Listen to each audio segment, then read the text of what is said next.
we really encourage that to watch the solar eclipse responsibly. Right. And so that's why it's great to come to a place like the Space Foundation, who knows what they're doing and who has the equipment to do that. So we're going to have several telescopes set up, and telescopes and binoculars is not something that you want to look through. Yeah, normally you don't want to be like, I'm going to grab my binoculars and I'm going to, Right, because those act kind of like a magnifying glass, and so I don't think you want to fry your eyeballs like you would ants. But we have special filters that go over the tops of these telescopes, and you can view the solar eclipse safely doing that. We'll also have some activities to create your own solar eclipse viewing objects too. I know we were talking earlier, and you can make your own viewing box, can't you? Yeah.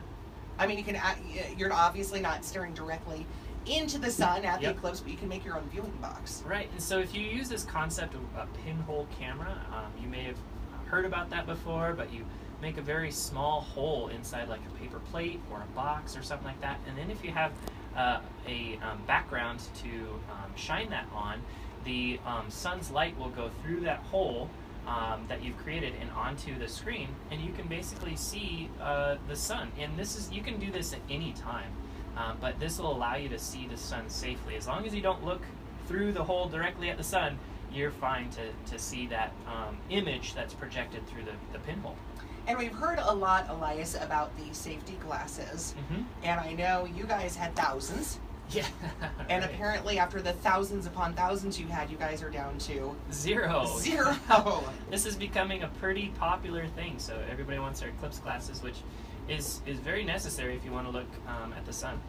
And we've been hearing stories about, like on Amazon, people starting to try and sell glasses, but now they're like, they may not be actual viewing glasses, so now Amazon's having to say, unless you provide the paperwork showing that these glasses are legitimate, you are pulled off the site. Yeah. That's how serious this is. Yeah, it is. It's very serious, and that's why we have on our website, discoverspace.org, we have links to share with people locally where they can get some Eclipse viewing glasses that are ISO certified.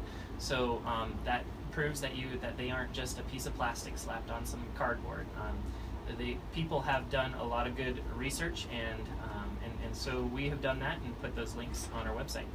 And what time are all the events starting? And we'll get into all the other questions after the news break. I have what happens to the Earth? You saw my list of questions, right? That was going crazy. But what time does all the festivities at the Space Foundation get started? So our viewing party starts at 9 a.m. next Monday. And we'll be going till about 2 p.m. That'll be definitely some good coverage during the eclipse. And like I mentioned, there's things for everybody, all members of the family to come and do, and really encourage people to view it responsibly. And what a great place to do that at the Space Foundation Discovery Center. Now, will they need reservations to do the viewing party? No, we are expecting several people coming for this, but most of the events will be happening outside. We will have our Discovery Center open as well, but when a solar eclipse is happening, you kind of want to be outside enjoying it. So we'll have plenty of space outside to do that. Just come on out and come see the eclipse with us. It's going to be a great day. I think a lot of things are going to cease during the eclipse, right? Road activities probably. We're just going to be like, to go Absolutely, look at it. Which is what I want to just remind everyone that, especially if you're driving, hey, it's not very smart to just pull over the side of the road. You want to definitely view it safely. So plan ahead. Know that this is going to happen. And find a nice parking lot. Come to the Space Foundation and view it in a place where you're not interfering with anyone else. Now, before we go to the break, and we have a lot more topics to cover, and we have to go to a news break here in just a couple of minutes, but one of the things we've been hearing about, Elias, is the effects of the eclipse on the Earth, and it could create some problems with possibly connectivity and communications. Is that? Yeah. Are there problems that the eclipse can create? There will be some what we'll call peripheral or side problems that'll be created by this. Whenever you get like a space event or an astronomical event, people kind of tend to stretch things and say like zombies will be coming out and all that kind of stuff, and that won't quite. We won't be experiencing some direct effects from the Earth other than just the shadow cast on the Earth by the moon. So it's just a shadow. But if let's say your house is dependent on solar energy, those solar panels are not going to work very well when when the moon's Right. shadow is going across it. We also talked about how everybody's going to be trying to get a good view of this, so traffic will probably be an issue. And then we were also talking about how everybody wants to share this with people, so maybe cell phone, the cell phone towers and stuff might be overwhelmed, especially in certain areas of the total eclipse. Probably communication issues will arise, at least during that eclipse time.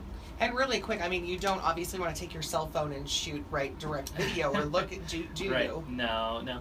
But you know, just around you, and again, using good telescopes and eclipse glasses, you'll be able to see that. There will be plenty of good pictures online after the event. So That are being taken by Right. proper. So video yourself, video your friends, video the event, but keep it pointed away from the sun. And really quick before we go to break, you were kind of saying there might also be a change in animals' behaviors too. Is this true, Yeah, or well, you know, it could possibly happen? Right, think about it. This is basically kind of like what it's going to turn into dusk. So it's the animals will be thinking, hey, it's time to go to bed now. Right. So you might get, you know, the deer coming out, or the raccoons coming out to look for food. So there might be some changes in animal behavior. So just be ready. That's right. Sure. Be ready. Okay, when we come back, we'll have more with Elias Mola, Manager of Space Education from the Space Foundation, talking about the total solar eclipse on the Extra.